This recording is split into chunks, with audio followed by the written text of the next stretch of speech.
And in trying to unpack it, because bullying, generally has come a long way. I think since mankind existed, bullying has always been a part of our way of life. Yes, right, exactly. I mean, whether it's you want to go as far back as Cain and Abel, it remains to be seen. But all of that, the power dynamic has always been a part of it, and in schools, it has been part of the culture for a very long time. I mean, people even look forward to the day they would become the seniors, so that they now exact the same thing, especially in our boarding schools.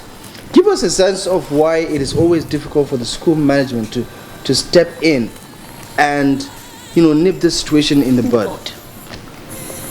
Well, the reason is because, like I said earlier, when I prefaced the introductory part of my talk, is that schools have turned into more of business centers than places where students are supposed to be molded to become useful, functional people in the society. Money is now the ruling factor. It's not right the child involved. They bring him or her to the disciplinary committee, whether it's in a public school or a private school. The situation is always the same. And then you find out that this child is from a very, high-ranking family in the society. And then you put calls through to the parents. And the parents begin to lobby. And they tell you that, oh, please, just give my child a chance. I think I will talk to my child and all that. In fact, it has come to the point whereby some of those children control their parents. Their parents don't even know what to do about them. And the school has turned into a form of rehabilitation center. In spite of that, teachers, the school, they are not allowed to still do their work. So by the time you suspend children, you exact disciplinary measures on them. You bring them before, strict disciplinary measures, you lose them. And when you lose them, other schools will absorb them. That is another point. When I know that, okay, fine, if I lose the students, I lose money, knowing full well that other schools are ready to absorb him or her, there is a problem. Before schools accept students, why don't you do a background check on that student? Why is that child seeking transfer from school A to school D? Is it based on disciplinary issues? Okay, if it is based on disciplinary issues, then you don't accept that child. That child ought to go back. Or in the case of expulsion, that child still needs to be, you don't just absorb that child immediately.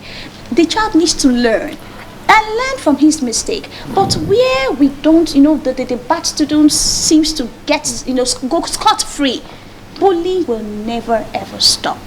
And do you think schools principally make bullying a case, especially boarding schools, for instance? Do you think they make a case out of it to make it very clear to parents and to students and guardians that this is something we would never ever tolerate, regardless of our business model and all of that? Do you think schools are very stern about bullying as an issue? There is a difference between theory and practice. In theory, they do. In theory, you see it in the newsletter, during PTA meetings, they make it clear, but that is where it ends. When it comes to wielding the big stick, when the issue comes, you see everybody toning down, everybody making compromises here and there. People lobby, even teachers coming to meet teachers to tell them, please don't do this. You know where the child is coming from, making excuses for an erring child. So there is a big difference between theory and practice. And in fact, owners of schools, big wigs in the society, they will even call to tell you that, look, that child, that case is a no case. Try to find a way of sweeping it under the carpet, and before you know it, the child becomes a hero in the school. Then there is another thing, but the child becomes a hero in the school. These children, they have a fierce loyalty for one another. Even the child who is bullied never complains.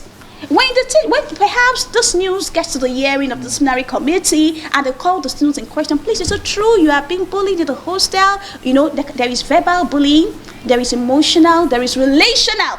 Relational in the sense that a group of students decide to keep a child incommunicado. They don't talk to the child is lonely, and it's a planned way of getting at that child. It's a relational kind of bullying. There is verbal bullying, where you use words to talk down on the child, and there is physical bullying.